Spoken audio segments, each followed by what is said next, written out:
Well, thank you very much, Dr. Rao. I want to thank again Naveen and the Rockefeller Foundation for hosting us. It really is wonderful. And there are no complaints. The food is excellent. Yes, there is a little bit too much. We can all say no.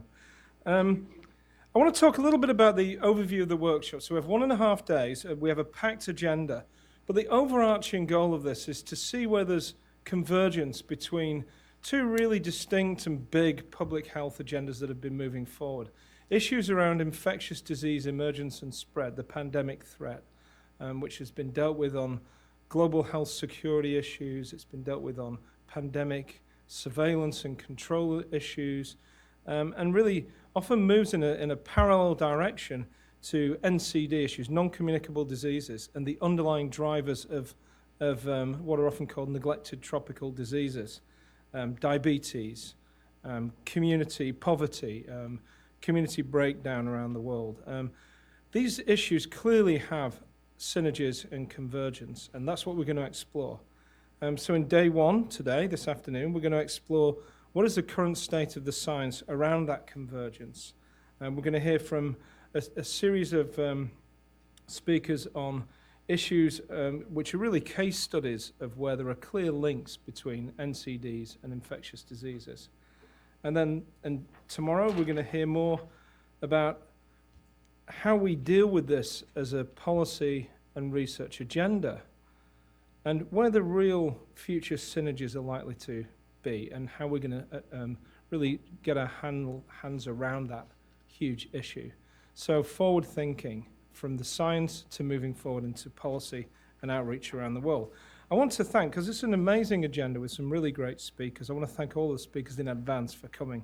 I want to thank the committee. So can we have a slide of the planning committee? I was chair. That means I just sit there and hand over to other people, but it's really the other people who came up with the great ideas and pushed the agenda forwards. I just want to thank all of those for putting the time in and reaching out to contacts and colleagues to encourage them to come and talk to us. I want to thank the leadership of the forum, my co-chairs, Mary Wilson and Kent. Can you raise your hands, please? The forum staff, Director C.C. Mundaka Shah, Ayano Agawa, and Jarrett. And well, thank you for correcting my pronunciation in advance of me saying it. Cheers. And I want to thank the sponsors. So we'll have a slide of the sponsors. And, you know, really this sums up what the forum is. It's a group of really key agencies and private sector organizations coming together to understand more, to get the very best, latest information from the very best scientists and policy people out there and people on the ground around the world with outbreaks and in countries that are very diverse to understand what those issues are. I want to mention just a few points about logistics for the next day and a half. So first of all, this is an open public meeting. So what you say is going on record publicly. People are viewing this from the webcast. Videos of presentations will be archived on the Forum on Microbial Threats website as part of the National Academies. And the proceedings of the workshop will be published within 6 months of the meeting. Pretty quick turnaround, but we've been very good at that lately. And that will be available on the website to the public. There is a couple of important points that matter for the role of the National Academies. This publication from the workshop will not contain any consensus analysis or views of the planning committee on these topics. So this isn't opinion, this isn't advice to policymakers, but it will describe the workshop presentations and discussions. Any viewpoints made, no matter what they are, will be attributed to the individual participants in the workshop, not to the overall planning committee and the members of the workshop. So that's an important point to make on attribution. So at this point, I want to introduce our first keynote speaker, Dr. TOLULLAH Oni, who I believe is also known as Tolu? I saw that on the website. We have a connection that maybe you don't know, but I see on your bio you're part of the Future Earth Initiative, which I think is really interesting. I'm also a member of the Future Earth Health Knowledge Action Network. So this is a group of people that have come around a sort of intergovernmental agenda to try and push an understanding of what the future of the planet is going to look like and what we can try and do to better understand it. And there is a strong focus on health, both human health, One Health, and planetary health. So I really appreciate what you're doing that. Dr. Oni is a public health physician scientist and an urban epidemiologist, which I think sounds pretty cool. And I know that you're probably strongly involved in the urban CARN as part of Future Earth. You spent 11 years conducting research in South Africa, where you established the Research Initiative for Cities, Health and Equity, RICH. You've continued to focus on this sort of key issues around that through the GDAR network, focusing on meso and macro level determinants of diet and physical activity. You're involved in the United Nations High-Level Political Forum for Sustainable Development and the World Economic Forum meetings at Davos. If you want to know more about TOLULLAH's work, check her out in the Lancet in 2016. There was a profile over there. She's a 2015 Next Einstein Forum Fellow and a Fellow of the Stellenbosch Institute for Advanced Study. So welcome, and we're looking forward to hearing your keynote lecture today, TOLULLAH.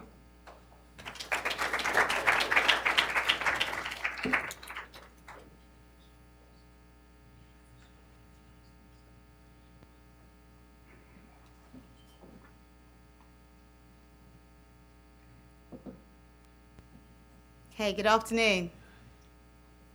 Good afternoon. Hello. It's a workshop, right? So I need to hear you working. Thank you to the program organizers and the hosts for inviting me to give this lecture. As to say, in South Africa, all protocol observed, so we can carry on.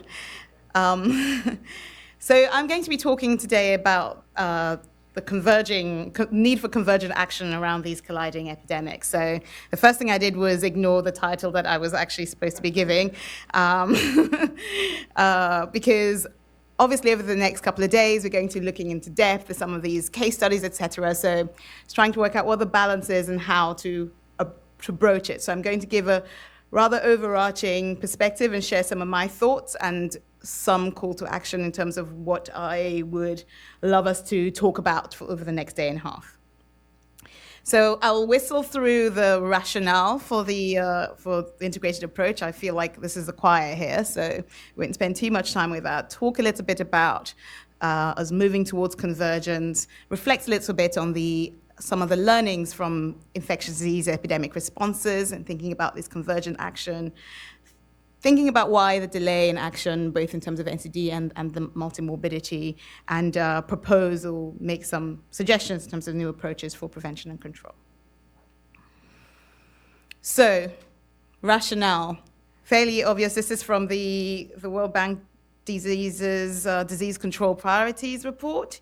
So, the redder it is, the increase in the crude death rate, and what you can see globally, we have this rise in non-communicable diseases co-occurring alongside, if you look at the top 5 contributors to the crude death rate globally, you have a combination of infectious and non-communicable diseases. Globally, there seems to be a general improvement in that crude death rate.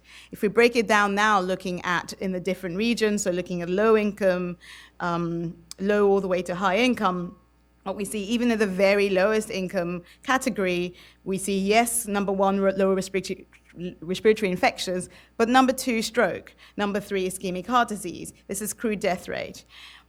If we look at lower middle income countries, we see a similar pattern.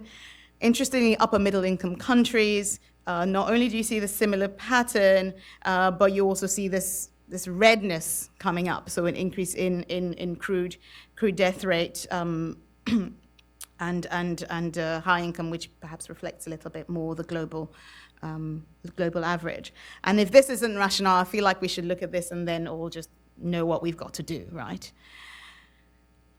That was death rate. Similar pattern in terms of morbidity. So this is in a South African example looking at the disability-adjusted life years between 1990 and 2010. Without having to read the text, above the 0 is up, below the zero is down, red is infectious, blue is non-communicable, green is injuries and violence. And what you can see is between 1990 and 2010, the first red bar is HIV/AIDS, for obvious reasons, spans the period of the epidemic, but you see this huge rise in lots of blue, right? So diabetes, substance abuse, chronic kidney disease, etc. Why does this matter? I think this is why we're here, right? They co-occur, but they obviously also interaction, so in terms of multimorbidity. We conducted this study in South Africa using the National Income Dynamics Survey study, which is a panel study that looks at different waves, collecting different information in terms of socioeconomic deprivation, but also health data. And so we looked at a particular panel and looked at the patterns of multimorbidity and looking for any spatial clustering, but spatial clustering association with deprivation. And what we see here is, so diabetes, hypertension in terms of double, so this is double multimorbidity, triple and quadruple. Also very significant HIV hypertension, which is something that really our healthcare systems are not representing. And quite a significant number of triple morbidity, which is diabetes, hypertension, and HIV. When we looked at the clustering, so the left map looks at socioeconomic disadvantage. This is a multidimensional poverty index, and the right is the hotspot analysis of looking at spatial clustering of multimorbidity. And what you can see is that whilst it's not exclusively so, the areas that had, towards the east, where you had more socioeconomic disadvantage, had this clustering of multimorbidity. And in fact, in multiple regression, we saw that the most deprived, living in urban versus rural, and being obese was significantly associated with this multimorbidity. So we know that this is an issue. The second reason why this matters, and this is something very close to my heart because it's something that's counterintuitive and still hasn't registered in consciousness, is that we're seeing this at increasingly younger ages. So this was a study we did looking at one clinic, this is amongst just people who are diagnosed and in care. So we recognize that this represents the tip of the iceberg. But looking at people who were receiving care for either HIV, TB, diabetes, or hypertension, and looking at the patterns of multimorbidity, and then looking at that across the different ages. And remarkably, what you can see is even in the 18 to 35 age group, we see already this huge difference in terms of HIV, in terms of multimorbidity, particularly in the context of HIV co-infection. So this is huge, and this should really stir us to action. And this is also corroborated by global statistics that shows that a third of deaths in low and middle income countries are amongst under 60s, by contrast to the high income country picture.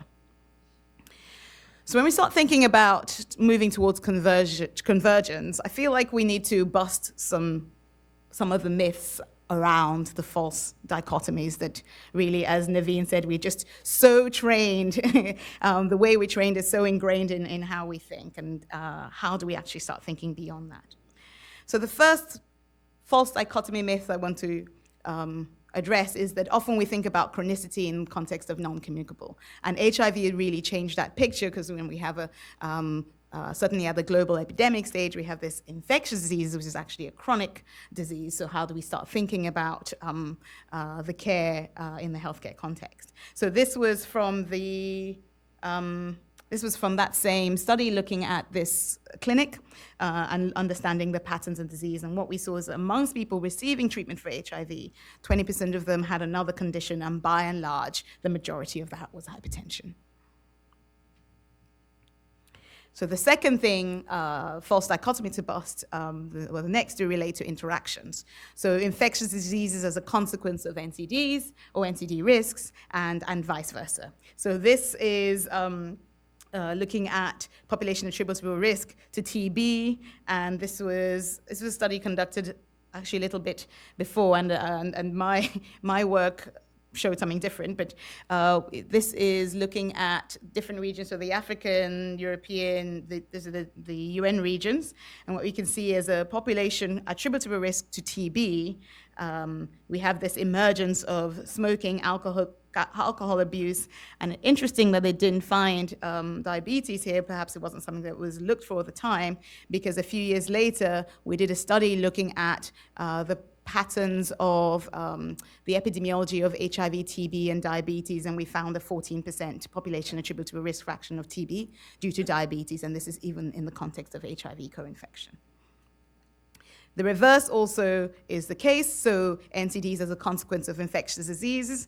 This is almost, I put this image up because it reminds me to mention the life course approach and the fact that whilst, if we're thinking about the reverse, we have those co-occurring, we also have these interactions that have a time lapse. So you have the potential for malnutrition, stunting, and repeated enteric infections impacting on cardiovascular risk later on in life.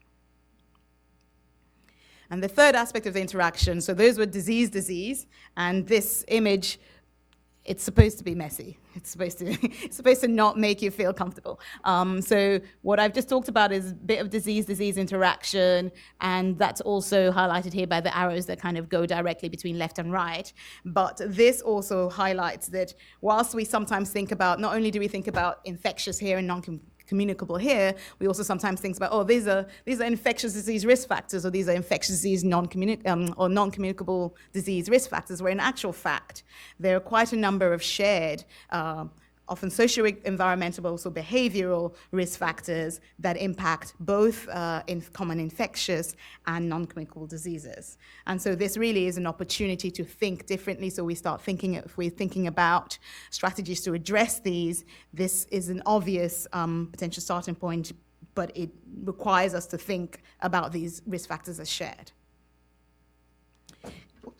So adding a sprinkle of complexity, because that was obviously too simple, we have layered on this the context of rapid urbanization. So in many of those contexts that I mentioned, where we have this rise in non-communicable disease and really this emerging epidemic and high rates of high mortality rates and high morbidity, we also have these rapid urbanization, this pattern of urbanization with, in sub-Saharan Africa, over 60% of urban residents are urbanizing into conditions of informality. And so when we start thinking about the risk factors and the ways that we want to converge our approaches to address these, we have to think about, we have to embrace that complexity. So for example, these built environments, we have these dense informal settlements that make infectious diseases easier to transmit. We have unhealthy environments that make it difficult to make healthy choices around moving your body and eating right, contributing to rise in NCD and multimorbidity. We have this kind of urbanization that is move first, work it out later, which is pushing the boundaries of human settlements, and we're having this reemergence of infectious and zoonotic conditions. Not coping essentially with the waste and water demands of this rapid urbanization, and leading to some persistence of infectious diseases where really there shouldn't be. When I was a registrar in South Africa, I did my public health training there. One of the things that always got me was that we had a diarrheal season. In an upper middle income country, why is there still a diarrheal season? That is just, it's just not. And this persistence of infectious diseases really is occurring within that context. And lastly, we have increasing exposure. So obviously there's a big pull for urbanization for young people and increasing exposure. So we have this NCDs occurring at early ages, like I showed earlier. So I hope, at least in setting the scene now, I've framed it around the need for a spectrum intervention. So ranging from integrated treatment and how we care right through to earlier identification, but also importantly, the importance of identifying the upstream interventions, upstream factors and determinants that are often shared between these infectious and non-communicable diseases. And I appreciate you, Naveen, for mentioning that we need to continue to think about health and not just healthcare, because healthcare is an important but not exclusive component of health. So when we think about it that way, here's something to completely challenge us here. So framing this around the kind of epidemiological, so exposures to outcomes, if we think about the kinds of services that we need to impact on exposures, impact on intermediate health and long-term health outcomes. We mentioned healthcare, that's something that's very familiar to us, and that's ranges from prophylaxis and prevention to treatment right through to palliation and rehabilitation. If we think about the exposure to health care, we think about those dimensions of access, and essentially what we're trying to do long term is impact significantly, positively, hopefully, on mortality and morbidity. But what if we thought differently about what else a health service could be? What if we thought about habitation planning as a health service? What if we thought about transport as a health service? Water and waste, food. What if we thought about those as health services? Because when we think about the exposures that those services predetermine and the potential health, both at the intermediate and long-term impact, what we can see is that determines both non-communicable and infectious diseases. So if we go back, depending on how far upstream we want to act, I just challenge us to think broadly when we think about the service that we need to support, be that through our research or whatever. Okay, we can come back to that.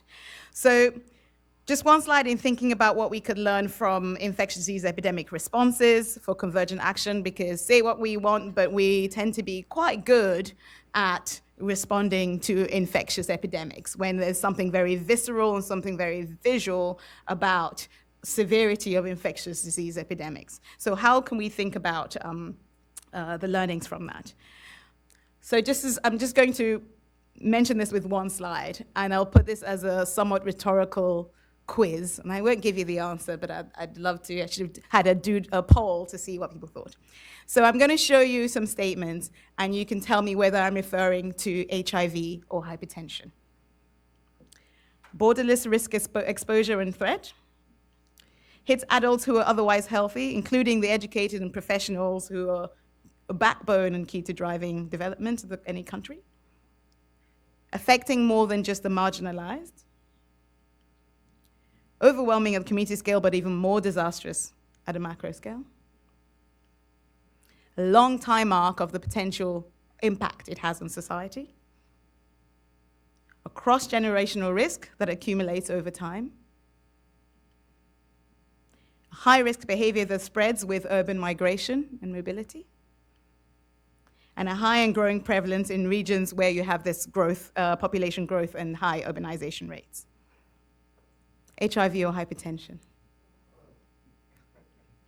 In actual fact, this was some of the, that's just cheating because you know the topic of the conference. But in actual fact, this is some of the arguments that were made around activating political will, advocacy, research, funding for HIV as a national security threat.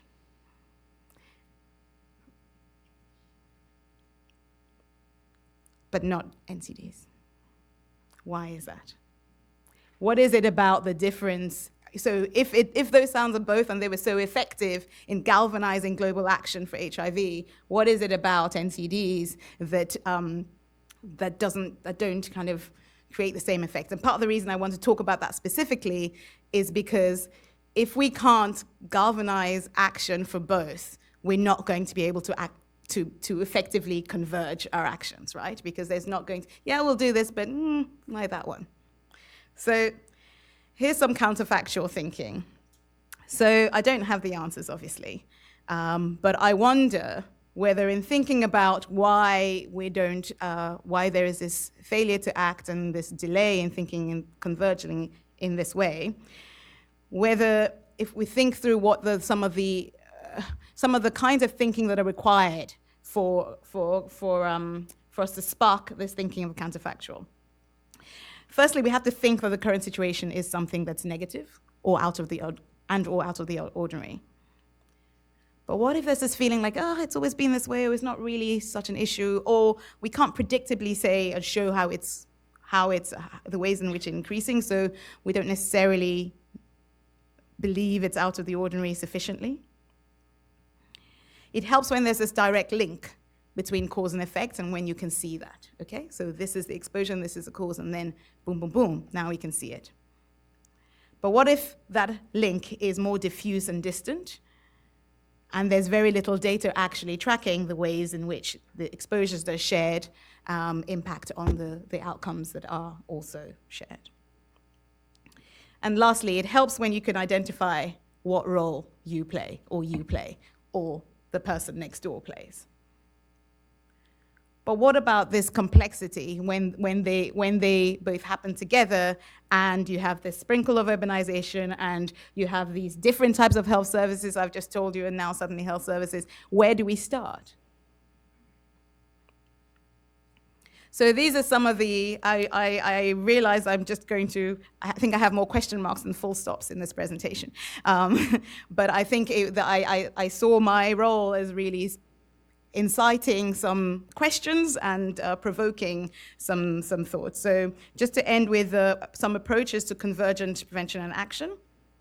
So obviously this is from the health system side of things, and this is from a paper we published looking at adapting the WHO's integrated chronic care for chronic conditions. There's 3 C's.